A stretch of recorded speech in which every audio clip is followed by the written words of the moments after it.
You've got 12 bands here as well, marching bands that'll be a part of this parade. It takes 8,000 people to get this thing going, but the big draw here, it's always the giant character. You can see those chase from Paw Patrol and what you're on the trail. You need to know the wind's not pushing 23 miles an hour. Just below that threshold, which is because you don't want to see this parade without this giant. Here's the smaller heritage and legacy buildings that are part of this as well. It's just going to be quite a show. 3.5 hours. And I have to tell you guys, we've been out here since summer came up.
right now, it's not. I haven't even, I was going to just say that if I had just there's glue in the room, but.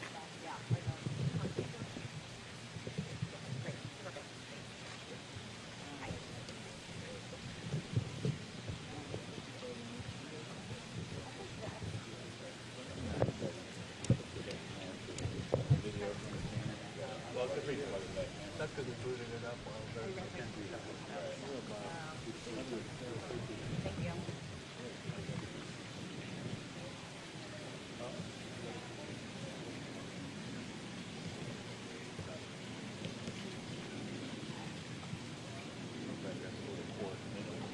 Yeah. Well, it's a buffer thing too, I think. It's just around a lot of stuff. There's stuff in the buffer.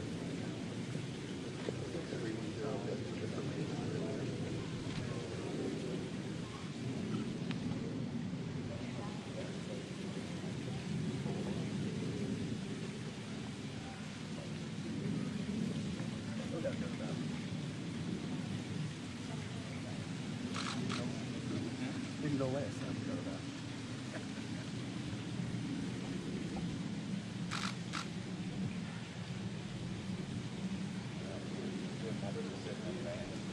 Yeah, no, it's a nice breeze too. Breeze feels good.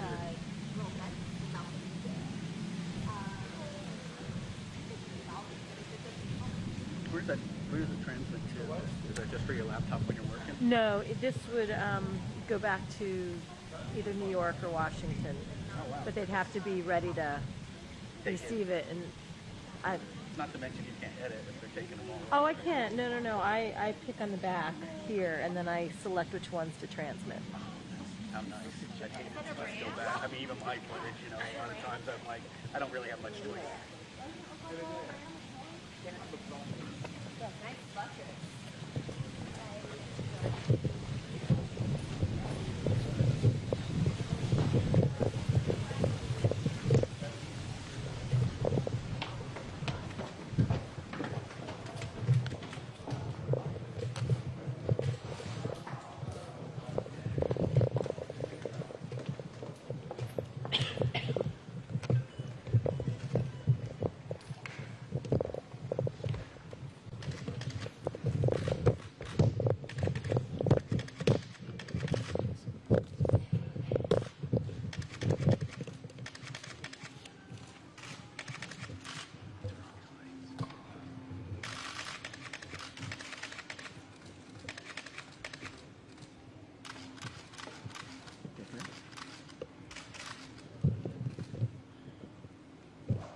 Okay, well, thank you all very much. And I say to our great, great warriors, hello and happy Thanksgiving. We're celebrating Thanksgiving over in the United States, as you know, and you're celebrating it wherever you are in all parts of the world, and we'll be talking to you individually. We're honored to be joined on today's call by great patriots. You are really great patriots representing each branch of the American Armed Services. Melania and I want to express our profound gratitude for the extraordinary sacrifices you make to defend our nation while you're away from your families and loved ones. I hope that you'll take solace in knowing that all of the American families that you hold so close to your heart, we're all doing well. The nation's doing well economically, better than anybody in the world. We're the hot nation of the world, and it's nice to know you're fighting, and you're fighting for something that's doing well, and that's our country. I want to begin by welcoming Colonel Stephanie Barton and the men and women of the 101st Airborne Division. These are real warriors, and you have the Resolute Support Sustainment Brigade, and they are joining us from Bagram Airfield in Afghanistan, where our soldiers are providing invaluable aid in combined joint area operations throughout Afghanistan. You are doing an incredible job. A lot of progress has been made, and your courage truly inspires us all. We know what you're doing, and we watch it. Oftentimes, we're watching it every night during the news, and we know it's dangerous, and we also know that you've had an unbelievable impact. Joining us from Al-Jabar Air Base in Kuwait is the Central Command Response and Crisis Response, Special Purpose Marine Air Ground Task Force, Lieutenant Colonel Sam Howie, you are really great Marines, and you're the embodiment of honor and courage and commitment. It's incredible the job you're doing. I particularly want to congratulate you on the work you've done to crush ISIS from the air and from the ground. And really, big progress has been made. They're very close to being gone, and we like it that way. But you have shown incredible courage, and I have to say you've shown great leadership. So thank you very much. And Lieutenant Colonel, thank you very much, and we'll be talking to you in a little while. Happy Thanksgiving as well to Captain Pat Hannafin and all of the sailors aboard the USS Ronald Reagan. Great ship. Your ship's motto is one that we embrace every day: peace through strength. That's what the motto is, and we have that motto at home. Everywhere the 7th Fleet sails, the USS Ronald Reagan is an enduring symbol of American might, American strength, American power, and really American goodness in so many ways. From the United States Air Force, we're joined by the 455th Air Expeditionary Wing, which is supporting Operation Freedom's Sentinel and NATO's resolute support. Brigadier General David Lyons, thank you very much, David, as the commander. And I want to congratulate you on every minute of the 455th for your outstanding work. Not only have you destroyed hundreds of ISIS, and actually far more than hundreds, and many Taliban targets, but you protect coalition ground forces throughout the region, and you protect them like nobody else. It's incredible the job you do, and I just want to thank you all for being on. And I have to say, General, it's great to speak to you by teleconference and by phone, because your reputation is an incredible one. Representing the U.S. Coast Guard, our crew members from 6 Coast Guard cutters, from the shore support teams that are part of Patrol Forces Southwest Asia, which is the largest Coast Guard unit outside of the United States. And I'm actually going right now, I'm in Palm Beach, Florida, and I'm going over to your local Coast Guard station, and we're going to spend some great time with the men and women of the Coast Guard. They have, from a lot of standpoints, you could call it branding, you could call it whatever you want, the job they've done on hurricanes in this country. They've saved thousands and thousands of people. In fact, in Texas, they saved over 12,000 people. If you think of what that means, over 12,000 people. They went into seas, and they went into areas that nobody else would go into, and it was incredible what they've done in Texas, what they did in Florida, what they did in Puerto Rico. The Coast Guard has really become a symbol of strength and perseverance and toughness and genius, actually. It's purely genius. So hello to Lieutenant Nicholas Hartman, who is the commanding officer of the cutter Aquinet.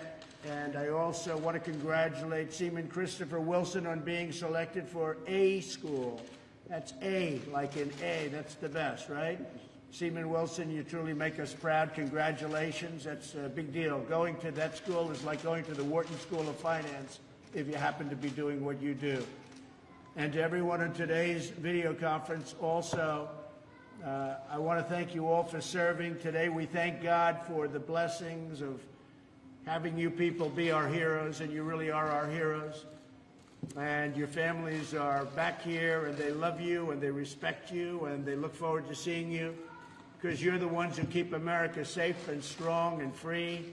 You do a job like nobody else, and it is really great respect that we all have. You are very much appreciated, like you wouldn't believe, by the American public, by the citizens of our country. I want to maybe start with the Air Force, and I know that Brigadier General David Lyons is on the phone. And David, tell me a little bit about what you're doing. Our mission here, we defend the two busiest airfields in Afghanistan, Kandahar and Bagram.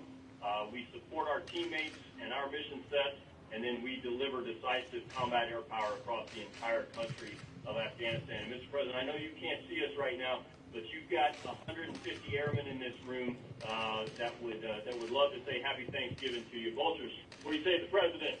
Happy Thanksgiving! great. Well, that's really fantastic. How are things going over there? Are you looking up? How is it looking to you? You've seen it. You've been there a while, and you've seen what's going on. You know what's happening better than anybody. How do you find things going?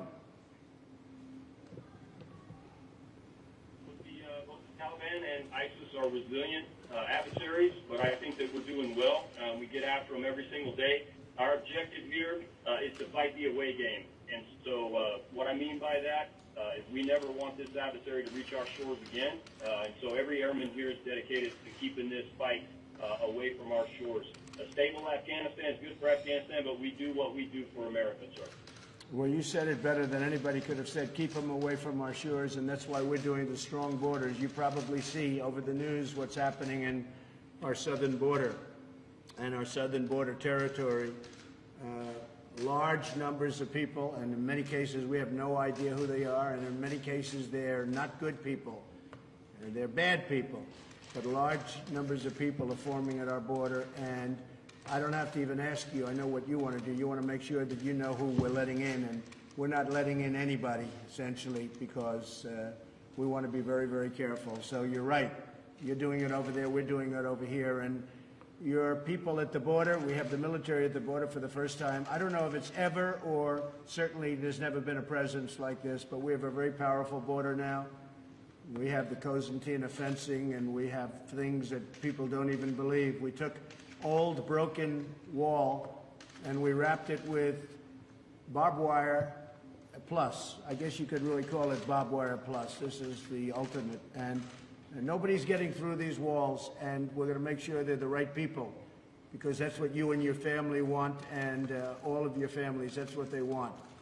And that's why we're all fighting. You know, we're fighting for borders. We're fighting for our country. If we don't have borders, we don't have a country. So we're doing very well in the southern border. We're very tough. We get a lot of bad court decisions from the Ninth Circuit, which has become a big thorn in our side. We always lose, and then you lose again and again, and then you hopefully win at the Supreme Court, which we've done.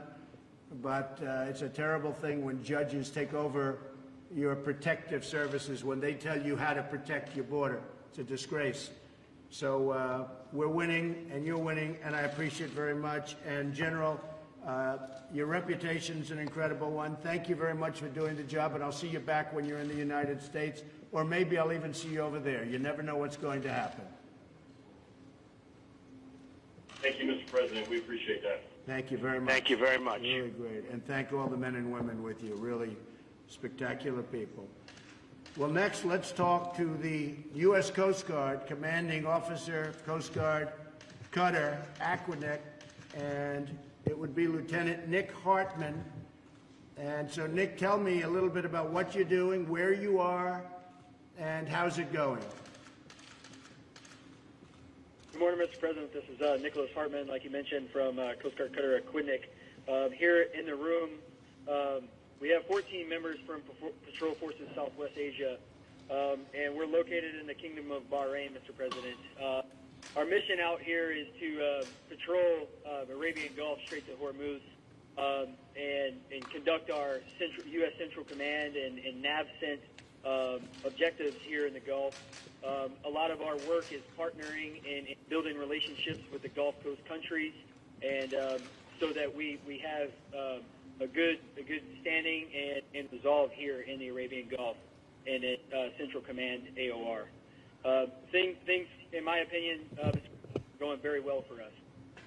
And what do you see in the region? What's going on in the region? How are they feeling about things? How are they feeling about trade? Because, you know, trade for me is a very big subject all over. We've been taken advantage of for many, many years by bad trade deals. We don't have any good trade deals. How are you finding things in the region, Nick? Mr. President, from our perspective out on the water, sir, we're seeing that there is an abundance of trade happening in the region. There are vessels moving through the Straits of Hormuz and across the Arabian Gulf on a daily basis, carrying cargo to and fro, and we don't see any issues in terms of trade right now, sir. Okay. Well, you'll keep it that way, and you know we want to have good free trade. We also want to have fair deals where we can do well too, not just everybody else. Right now, every nation in the world does well with us. We don't do well with them. So that's changing, and it's changing fast, and where you are is a big factor in that, as you know. You've been told and you've been briefed. Well, I want to thank you very much, Nick, and great job. And again, as I said, there's no brand that's gone up like the Coast Guard over the last couple of years because of what you've done with the hurricanes in this country. People saw things that they've never seen before. The bravery of your people going out in waves like record-setting. It's been record-setting. The one hurricane in Texas, they say, dumped more water, and it was more violent in terms of water than anything we've ever had in the country. And you guys went out there and you did it like just a day in the office, and I really appreciate it. We all really appreciate it, Nick, and thank you very much. Thank you very much. Thank you, Mr. President, and happy Thanksgiving. Thank you. You take care of yourself. Let's go to the Army. A good old Army. We love the Army. We have Colonel Stephanie Barton, the U.S. Army. And Stephanie, tell us a little bit about yourself and where you are and what you're focused on, what you're doing. First and foremost, good morning and happy Thanksgiving on behalf of the 101st Sustainment Brigade. We're currently located in Bagram, Afghanistan. Concerning what we do for the country of Afghanistan, we're the senior logistics headquarters in theater. And it is an away game, and I will tell you, in order to fight and win the nation's wars, it's because of sustainment and logistics. And you've got highly motivated, true professionals in this room and outside this room that are truly making it happen. We support, if it's in the hands of the warfighter, it comes through us to them. So we support everything from coalition to joint forces, from border to border here in the country, sir. Good. And how are you finding things in Afghanistan right now? Sir, it's good. We're truly making the mission happen. When it comes to sustainment, we're responsible for all the strategic, operational, and tactical logistics. If it comes in the theater, we get it in the warfighter's hand. But we have a phenomenal team, and I can't speak enough about that, because a lot of the times the sustainment community, we're behind the scenes, which is fine. But it's a good team effort, and it takes the support by all to make it happen. So, Colonel, how many people are you commanding right now, would you say? There's 10,000. Wow. That's a lot of people. That's fantastic, Stephanie. That's beautiful. That's beautiful. And not only is it important what you're doing, but you're enjoying what you're doing. Is that right? Sir, absolutely. We truly love it. And I will tell you, our formation is a great mixture. We have all the Army combos from the active duty, National Guard, Reserve. We have Army, DOD civilians, and civilian contractors that literally we all come together and make this mission happen. So we do hate that we're not with our family and friends today, but I tell you, we are a close family here, and I'm truly happy to be a part of it. It takes the whole community, from green suiters to civilians, to make it happen. And sir, you would be very proud, because we truly are. It's fantastic. We're proud of you. And I'll tell you what, we're proud of your people. And please say hello to everybody. Have an incredible Thanksgiving, and now we're taking good care of you. You know, the budget's now at $716 billion, Stephanie, right? So we're getting rid of some of that old equipment that you see what's going in, the best in the world, right? So you see a big difference, an awfully big difference from what we had before. And it's only getting better. We'll be stronger than ever before. And with people like you, we feel very confident. So, Stephanie, thank you very much. Happy Thanksgiving to all. And I will see you when you're back. Sounds great. We have one last message, if that's okay. Yes. 1, 2, 3, go! That's great. I really appreciate that. I really do. I appreciate it. Take care of yourself. We'll see you all soon. Thank you. From the U.S. Marine Corps, we have Colonel George Schreffler. And George, are you on? So this is Lieutenant Colonel Sam Howie. Colonel Schreffler is doing a battlefield circulation right now. Oh. I'm the executive officer, and I'm here with Civil Marines. Good. That's great. That's great, Sam. Good. How's it going over there? It's going great, sir. Right now, the Special Purpose MAGTF, we're based in Kuwait, but we have Marines from Jordan all the way to Afghanistan and up into Iraq and Syria. And every day those Marines are ensuring that those who would do us harm pay for it. It's pretty amazing watching these young men and women, sailors and Marines, and what they do with a smile on their face every day. And how is the progress coming, would you say? I'd say the progress is excellent, sir. We've moved throughout those areas and cleared the vast majority of those enemy forces who face us.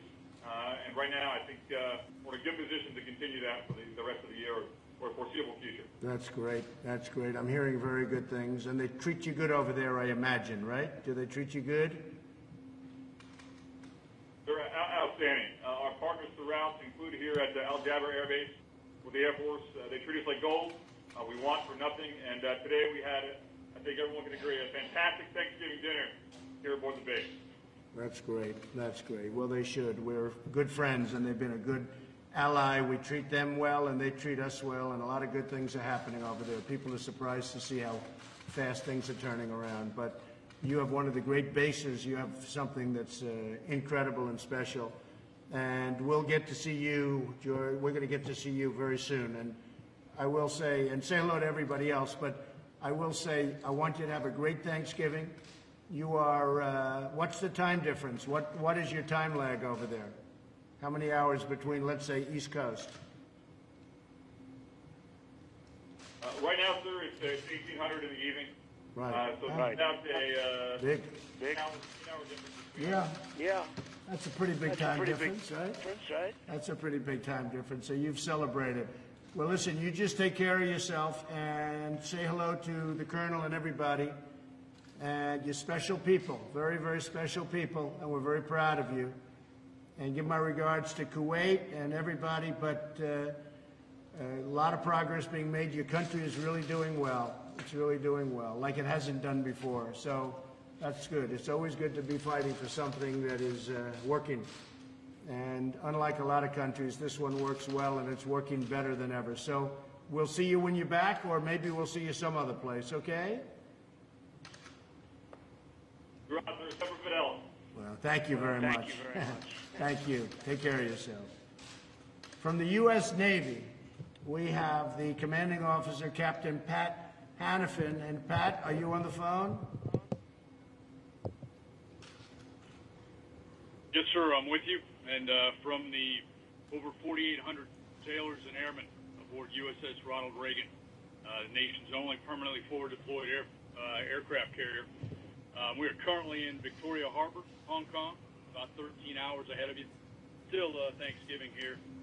And from all the sailors on board Reagan, serving strength for America in the Indo-Pacific, we wish you a happy Thanksgiving. Well, that's great, Pat. I appreciate it very much, and say hello to everybody, and happy Thanksgiving to you. So the condition of the ship is A1? Alpha 1, sir, absolutely. Okay, good, very important. So, you know, we have another big one. The Gerald Ford is going to be joining you pretty soon. How does this compare in size and scope with the Gerald Ford? You know all about that. That's the new one, right? Yes, sir. Size and scope. A good friend of mine just left command of that. But size and scope about the same. Certainly some improvements there to the plants and a few of the radars, and even the catapults and gear are slightly different as well. So hey, Pat. Daily. Yeah, Pat, tell me about the catapult system. So on the Gerald Ford, they don't use steam, which is the first one that I've ever heard of that doesn't use steam. And I know they have some difficulties, which I'm not happy about, and they spent a lot of money. And I was just curious, the steam system is tried and true for many, many years, as long as we've had aircraft carriers. How do you find steam versus what they're doing on the Gerald Ford, which is electronic and digital, if you can believe it?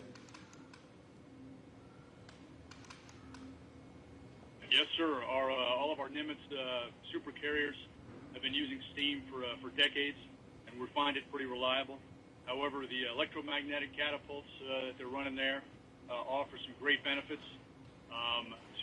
Obviously, like any new piece, you got to work through the bugs, but they offer some benefits not only to stress and strain on the aircraft to extend service life and other pieces, I have no doubt we'll work through that just as we work through all of our other advancements and continue to bring it to the enemy when called to do so.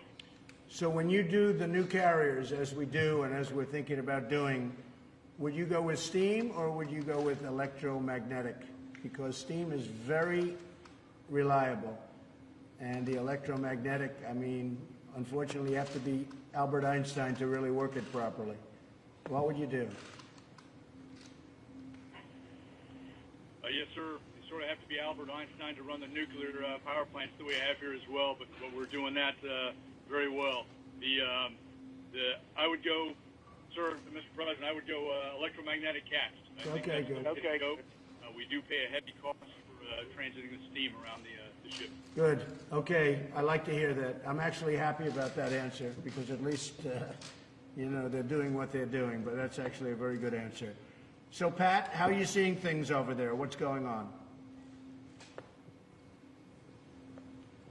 Yes, sir. We have been flying, sailing, and operating everywhere international law allows, just as we have for decades out here, in full support of our free and open Indo-Pacific push in company with our Japanese and other allies. We've worked with the Japanese here in Keen Sword, the Australians, Canadians, so a lot of allies out here, and we are certainly their best friend and our allies and our adversaries' worst fear.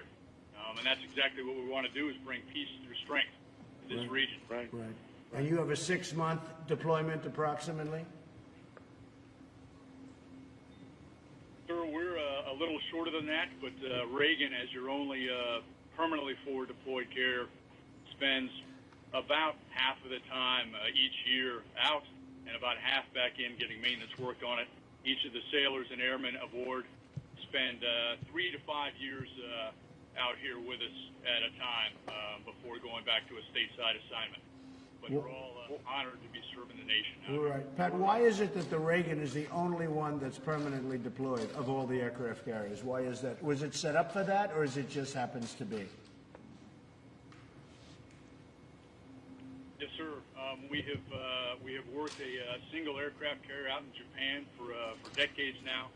Reagan took that role back in about 2013. I'm sorry, that's not quite right. About 2016. But it switches out, so different carriers out here for different periods of time. It was George Washington before us, and then a few of the conventional carriers, going way back to Midway, Kitty Hawk, and Independence. Right. So we've been running that for a while. But it's just an infrastructure piece. It takes quite a bit of infrastructure to make that work, but we get a lot of presence out of it for the region. And do you feel safe in the region? Do you see any hostility? Do you see any aggression? Because, you're hearing a little bit about aggression from a couple of the players. What are you feeling? Yes, sir. We have safe and independent operations out here throughout the theater. We do feel safe. There have been a couple of close calls, but in most cases, the vast majority, they are professional navies. And we have no doubt that we can bring that we bring the U.S. interest to the theater and expect that to continue into the future. That's great, Pat. Well, I want to wish you a happy Thanksgiving and say hello to everybody in the Navy. And just in closing, I want to wish everybody a really, really happy Thanksgiving, and we'll see you when you're back, and maybe I'll see you over there. But it's a great honor to talk to you and know everything about what everyone is doing, and you're doing an incredible job, and you're keeping us safe, and we all miss you back here, but we'll be seeing you soon, and on behalf of the whole country, I want to just thank you for what you're doing. Very, very special people, men and women that are just incredible people. You're highly respected, and I tell you what, our country has such respect. I don't think you hear it enough, but our country has such respect for you and the job you do. So happy Thanksgiving, and we will see you soon.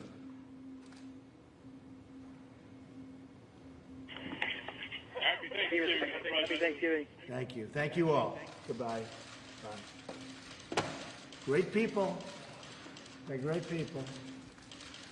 Okay? President, are you looking forward to going to Afghanistan or going to the Middle East? We're going to do some interesting things. At the appropriate time, we'll be doing some very interesting things. Do you have a sense of when the trip might be? Excuse me? Do you have a sense of when the trip might be yet? I do, but I can't tell you. You're the last people I can tell. How is everything in Florida doing? Okay. Weather's good, right? Florida. Welcome to the Southern White House. Does the CIA have a recording of MBS demanding Khashoggi's silence? I don't want to talk about it. You have to ask them. Well, the border's coming along very well. It's become very strong. We're getting some terrible decisions from the Ninth Circuit, as usual. I don't know if we've ever had a victory in the Ninth Circuit. We have to appeal it. Yes, a vast number of their decisions get overturned, generally speaking. And it's a shame. It's a shame. It's a disgrace, frankly. And essentially, they're legislating. They're saying what to do. Some judge sitting in some location very far away is telling our incredible military and law enforcement what to do, and it's not right. And it's been going on like that for a long time. And we are doing really well, considering the laws are a disaster. And if we had the right laws, it would be a lot less expensive and would do it a lot easier. But we don't have the right laws, and we have people interpreting the laws, and they always give us a bad interpretation. So hopefully we've shown some light on the Ninth Circuit. I know that Chief Justice Roberts, John Roberts, has been speaking a little bit about it, and I think and I have a lot of respect for him. I like him and I respect him, but I think we have to use some common sense. This Ninth Circuit, everybody knows it. It's totally out of control. And what they're doing, what they're saying, the opinions are very unfair to law enforcement. They're very unfair to our military. And they're very unfair, most importantly, to the people of our country, because I'm keeping them safe. And you see how we fortified things and all of that vast amount of fighting that you see going on at the border. It's all taking place in Mexico. And Mexico cannot believe how tough these people are. The mayor of Tijuana and so many others had said, boy, these are tough people. They start fighting right away. They're tough people. You have many criminals in that caravan, and the big caravan hasn't arrived yet. And we're very well fortified. We have fencing and walls like very few people have. We've been able to do it rather quickly. Cosentino wire, and so many other things are there now that they didn't have. And they're not coming through. We're not letting criminals into our country. Got to come in legally. You have to come in through a process. And we want people to come in because I have many, many companies moving back into the United States. They're opening up car plants. They're opening up factories all over the country. The United States is booming. We have the lowest unemployment we've essentially in most groups ever had. So we have a lot of good things happening. We need workers, but they have to come in legally. We want them to come in, but they have to be people that want to work and want to do a great job for our country. They come in through a merit system. They have to come in. Right now, under the Democrats, they don't have a merit system. They want open borders and people can just flow in. You have tremendously dangerous people in those caravans, and we do not want them coming into the United States, and we're not going to let them. We're throwing out MS-13 and so many others. We're throwing them out of our country by the thousands that got in here over the years, and we're throwing them out by the thousands, and we're bringing back towns. We're making towns safe, and we're doing an excellent job. But we're getting hurt by the Ninth Circuit very, very badly. Everybody files in the Ninth Circuit. I haven't seen anybody file anyplace else. They automatically go to the Ninth Circuit. They can go any place in the country. And I think we're going to have to stop that somehow. The judges are going to have to get together, or Congress is going to have to get together and stop it, because they're taking advantage of our country by filing consistently and always, just about, that I see, in the Ninth Circuit. Even our legislation that we did have passed, it failed in the Ninth Circuit, it failed in the Ninth Circuit appeal, it then won in the Supreme Court. And it's just a shame, because it's really hurting people. It's hurting our law enforcement tremendously. And now that the military is on the border, it's really hurting our military. And frankly, when they hear of these decisions, these are professionals, the military, the law enforcement, first responders. They can't believe the decisions that are being made by these judges. This is what they do. They do law enforcement, law and order. And they get these decisions down. They say, who makes these decisions? They're not into the, lawyer things. They say, who makes these decisions? Who are the people that are giving these decisions that are going to make it unsafe for us, meaning law enforcement and military, and making it unsafe for the United States? So despite that, we have a very powerful border, and a lot of good things are happening. Mr. President, are you concerned that by not punishing Saudi Arabia more, it could send a message to other world leaders that they can do as they please and America could be weak in their eyes? No, not at all. Saudi Arabia has been a long-time strategic partner. They're investing hundreds of billions of dollars in our country. I mean, hundreds of billions. They're keeping the oil prices low. I see that yesterday, one of the papers, I was blamed for causing traffic jams because I have the oil prices so low. Well, I have the oil prices low because I'm jawboning them and others all the time to keep them low. Nobody ever did that. No president ever did that. And gasoline is now at a very low number. But I actually got even beat up for that, where they said the president has the gasoline so low that he's causing traffic jams. Can you believe this one? I said, that's one nobody ever thought of. So anyway, no, but I'll always, let's have some traffic jams. We want low oil prices, and Saudi Arabia's really done a good job in that respect. They pumped out a lot more oil than was going to be pumped out when I called them about 4 weeks ago. And if you look at oil 4 weeks ago, it was at 82, 83, and it was going up to 100 a barrel. That would have doubled your prices and even tripled your prices at the car for gasoline. And instead, you have very low gas prices all over the country. That's because of what I did, and Saudi Arabia helped us. But very importantly, they're investing billions of dollars. They're buying their equipment from us. And remember this, they don't have to buy it from us. They can buy it from Russia, and they can buy it from China. They make very good equipment. They don't make as good equipment as we make. Nobody does, nobody even close. But they make very good equipment.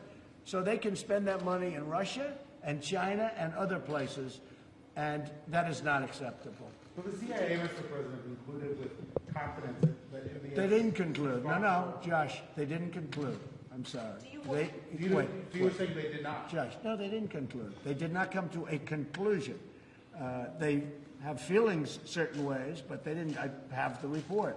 And you can ask Mike, they have not concluded. Nobody's concluded. I don't know if anyone's going to be able to conclude that the Crown Prince did it. But I will say this, I don't know. I don't know. But whether he did or whether he didn't, he denies it vehemently. His father denies it, the king, vehemently. The CIA doesn't say they did it. They do point out certain things, and in pointing out those things, you can conclude that maybe he did or maybe he didn't. But that was another part of the false reporting, because a lot of you said yesterday that they said he did it. Well, they didn't say that. They said he might have done it. That's a big difference. But they're vehemently denying it, and we have hundreds of thousands of jobs.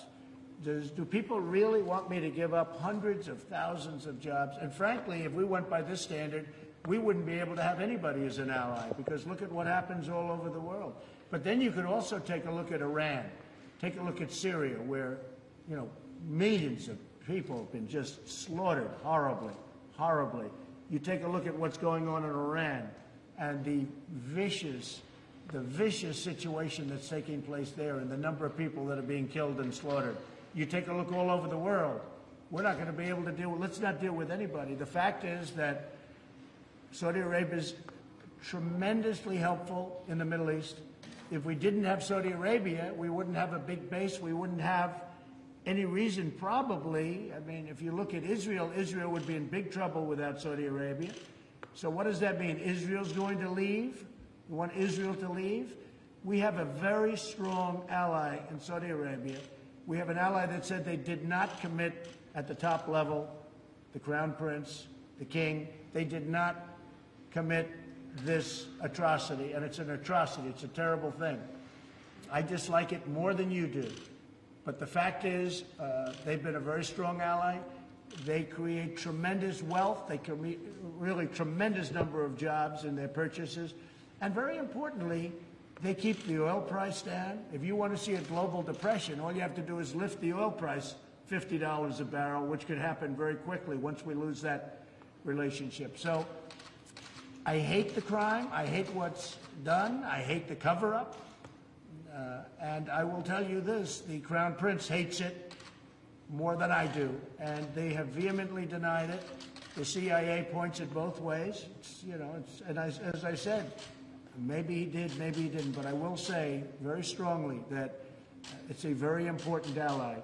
And if we go by a certain standard, we won't be able to have allies with almost any country. Okay? Who should be held accountable? Maybe the world should be held accountable, because the world is a vicious place. The world is a very, very vicious place. You look at what's happening in China, and you look at what's happening in so many different countries. I could name many countries. You look at what's happening with terrorism all over the world. That's the other thing with Saudi Arabia. They really are. They're putting up tremendous amounts of money to actually fight terrorism. Now, they were a part of terrorism, and nobody's going to try and justify that. They were a big part of it. But they're spending a lot of money, and they're opening up, and they're doing a lot of things that are very good. They're really opening up that country for a lot of good. You know, until this happened, there were a lot of people saying a lot of good things about the Crown Prince. So he strongly denies it. He vehemently denies it. And my policy is very simple. America first, keep America great again. And that's what I'm doing, and we're doing better than anybody thought even possible. Yes, ma'am. Sir, you've been talking to the troops. I'm wondering if To who? The troops today. Yes. I'm wondering if you can tell us at what point do you want to withdraw troops from Afghanistan? Well, we're always looking to do the right thing, and we'll be seeing over a period of time. But we're looking, I just spoke to Afghanistan, as you know. We're always looking to do whatever's right. We're in very strong negotiations in Afghanistan right now, which a lot of people don't know about. This may be the first, but we are in very, very strong negotiation in Afghanistan. We'll see what happens. If something happens, that would be a great thing. I'd be very happy about that. I really think the people of Afghanistan also, and they are good fighters, and they fought for a long time. They fought for a lot longer than we fought. They've been fighting for many, many, many decades. But I think they're tired of fighting. And we'll see what happens, but we are talking about peace. We'll see if that happens. Negotiations with? We have negotiations going on. I don't know that they're going to be successful. Maybe they're not. Probably they're not. Who knows? They might be. They might not be. You know my attitude on all of that stuff, whether it's North Korea or anybody else. Maybe they are going to be successful. Maybe they're not going to be. But we have negotiations going on right now in Afghanistan. Okay? Mr. President, what is your response to people who say that a phone call wasn't enough for the troops today? Well, nobody's done more for the military than I have. I took the budget from very little to $700 billion and then $716 billion. And I'm now going over to the Coast Guard, where I did last year, and I will probably a lot. But we're going over to the Coast Guard, I really believe nobody. In fact, a number of generals were on television over the weekend, and just unrelated, but they all mentioned the fact that nobody's done as a president for the military in a long time what I've done, because I've taken spending where you had a depleted military and it wasn't being fixed and it was a mess, and it frankly put us in danger. And I was able to get Congress to give us $700 billion and now $716 billion for our military. And I've also done more for the vets than anybody's ever done. I got choice approved. They've been trying to get choice for 40 years, more than 40 years. They couldn't get it. Where a vet can go directly to a doctor now, instead of waiting on a line for 2 months and 2 weeks and 3 weeks, and amounts of time that are unthinkable to anybody, including yourselves. So I think I've done more than anybody else, certainly in many, many years and probably in many decades. Mr. President, are there any updates on the troops that are being sent to the border in regards to the caravan? No, no troops. We're going to have a strong border. Our southern border is going to be very strong. You heard me speaking to some of the folks just now in different parts of the world, and they're so proud of the job they're doing. And you got to have borders. If you don't have borders, you don't have a country. I mean, the Democrats want open borders, and they want these people coming in. Many of those people are criminals, okay, and have been so adjudged. We know who they are. They have records. They have some very substantial criminal records, some very bad criminal records. They're in the caravan. You saw what happened in Tijuana, where a number of the people said, these are tough people. They start fighting. They're starting fistfights. There are fistfights all over the streets. They're starting fistfights. They said, these are not like normal, innocent people. These are people, you talk to them and they start a fistfight. I don't want that in this country. Okay? Mr. President, what about the idea that the military may use lethal force against these migrants? If they have to, they're going to use lethal force. I've given the okay. Yeah, if they have to. I hope they don't have to. But, you know, you're dealing with a minimum of 500 serious criminals. So I'm not going to let the military be taken advantage of. I have no choice. Do I want that to happen? Absolutely not. But you're dealing with rough people. You ask the people in Tijuana, Mexico. They opened up with wide arms. Just come in, let me help you, let us take care of you. And within 2 days, now they're going crazy to get them out. They want them out. Because things are happening, bad things are happening in Tijuana. And again, it's not in this country because we've closed it up. 2 days ago, we closed the border. We actually just closed it. We're saying nobody's coming in because it was out of control. But you take a look at Tijuana, Mexico, and you see what's happening there. It's really a bad situation. What do you mean you close the border and nobody's coming in? What do you mean by that? If we find that it's uncontrollable, Josh, if we find that it gets to a level where we are going to lose control or where people are going to start getting hurt, we will close entry into the country for a period of time until we can get it under control. To the entire border? The whole border. I mean the whole border. And Mexico will not be able to sell their cars into the United States where they make so many cars at great benefit to them, not at great benefit to us, by the way. But at least now we have a good new trade deal with Mexico and with Canada. But we will close the border. And that means that Mexico's not going to be able to sell their cars into the United States until it's open. But we're going to either have a border or we're not. And when they lose control of the border on the Mexico side, we just close the border. And we have a very powerful border. We built a very strong border in a very short period of time, and the military has been fantastic. The job they've done. And by the way, Border Patrol and ICE, all of the law enforcement we have involved, and we have local law enforcement too, they have done an incredible job. And they've wanted this for years. You know, I'm the first president that's done it to this extent, but they've wanted this for years.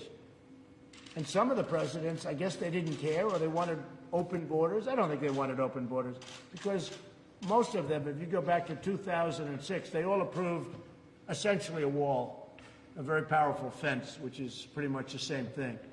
But in 2006, if you look, Obama, you look at Hillary Clinton, you look at Schumer, all of the people that are standing up protesting, they think it's good for them politically. See, I think it's very bad for them politically. I think the fact that they're weak on the border is very, very bad for them politically. But, you know, I've only been a politician for 3 years, so maybe they know better than me. Is there going to be a government shutdown over this wall in December? Could happen, yeah, over border security. The wall is just a part of border security, a very important part, probably the most important part. But could there be a shutdown? There certainly could, and it will be about border security, of which the wall is a part. Do you think Secretary Nielsen is doing a good enough job? Well, she's in there trying, I'll tell you. It's a tough job. I mean, yesterday she gets a ruling that things that we were doing, a judge that knows nothing about it decided to take law enforcement into his own hands, and he gives a ridiculous ruling. So we'll appeal it. But it makes the job harder. We're still doing the job perfectly. But it makes the job harder, and it makes the job more dangerous. Because a judge made a ruling that was shocking. Okay? Just to be clear, going back to the idea of shutting down the border, what would it take for you to reach that step and want to do that? Well, I've already shut it down. I've already shut it down for short Are periods. you talking about that one border? No, yeah. I've already shut down parts of the border because it was out of control with the rioting on the other side in Mexico, and I just said shut it down. What does that look like in practice? What? What does that look like in practice to shut down the border? You see it. I mean, it took place 2 days ago. Did you have to sign an order? Is there any? Yeah, they called me up and I signed an order. Can we get a copy of that? Oh, you don't need it, don't worry. It's not that big a deal, but maybe to some people it is. What we want to do is we want to have a strong border. We want to have people come into our country. I want to have a lot of people come in. We need them. But they have to come in through merit, and they have to come in legally. They have to come in legally. You know, we have a lot of people, millions of people that have been waiting online for years to become citizens of our country. Great people. They went through a whole process. And then these people come in and they think they're just going to walk in and It's a very unfair thing to all of the people that have been waiting online, in some cases for many years, because they've done it right, but they don't think they've done it right because they said, well, how can we do it right? And we go through this very complicated legal process, and they have lawyers and everything else, and then you have people rushing through the border, and they're supposed to stay. It's not happening with me. We've been very tough on the border. I mean, the problem that we have is that I've created and helped create a country that's doing better than it's ever done economically, so a lot of people are coming up here because their countries are not doing well. And perhaps for a reason. But whatever that reason is, their countries are not doing well. Okay, a couple of more. Anybody else? What about a Yes, ma'am. How prepared are you for this meeting with President Xi? How are you preparing for it, and how confident are you? I'm very prepared. I've been preparing for it all my life. You know, it's not like, oh, gee, I'm going to sit down and study. I know every ingredient. I know every stat. I know it better than anybody knows it. And my gut has always been right. And we're doing very well. And I will tell you, China very much wants to make a deal. China has been taking advantage of the United States for many, many years. They have taken out $400, $500, and $600 billion a year. That doesn't include the theft of intellectual property, which has been horrible, what they've been doing. And, you know, it's not a question of preparing. I think I prepared for this meeting. I had a meeting literally right in that corner with President Xi. We have a great relationship. I like him a lot. I think he likes me. He probably likes me less now than he did before we did what we're doing. But we've picked up trillions of dollars in value, and China has lost trillions of dollars in value since I'm president. Trillions, many trillions of value. And we've picked up many trillions of dollars in value. And we are a true economic power, far greater than we were before I became president. We are an economic power that is far greater than we were. When I took over, we were teetering. We were in bad shape. We were going down to -4, -5, -6% in GDP. Instead, last quarter we hit 4.2%.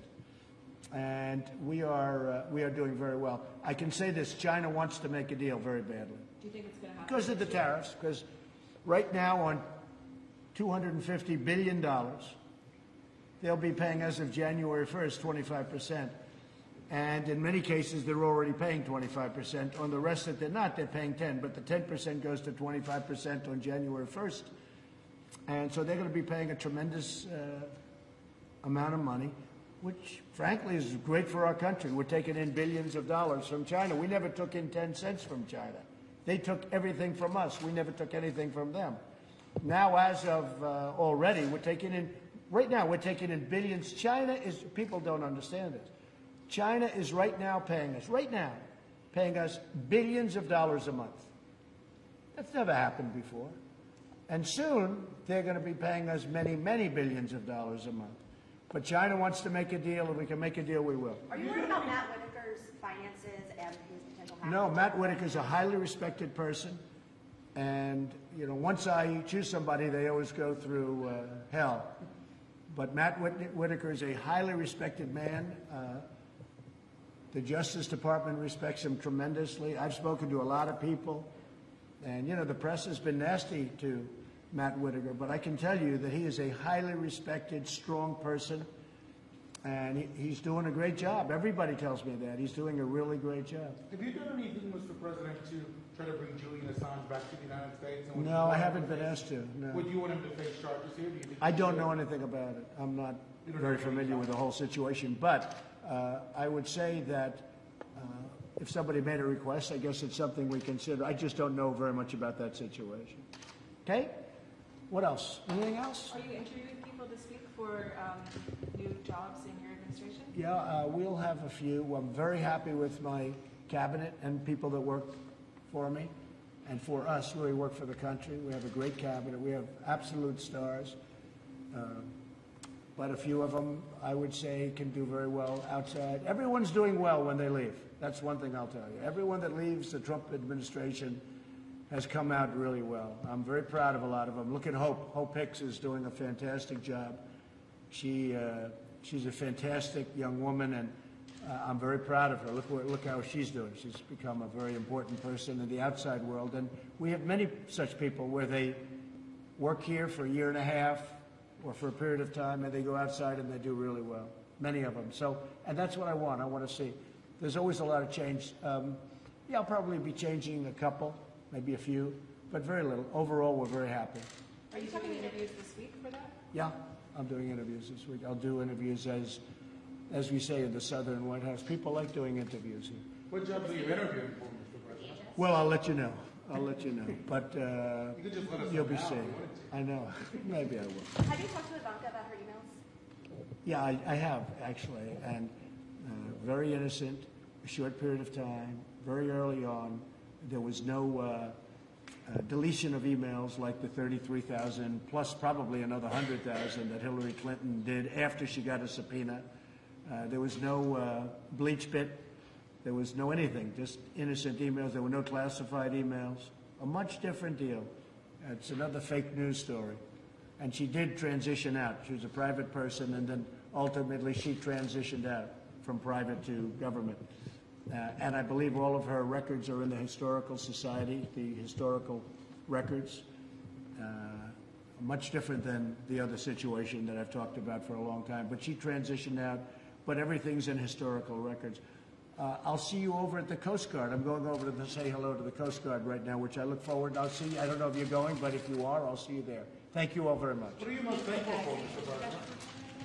For having a great family and for having made a tremendous difference in this country. I've made a tremendous difference in the country.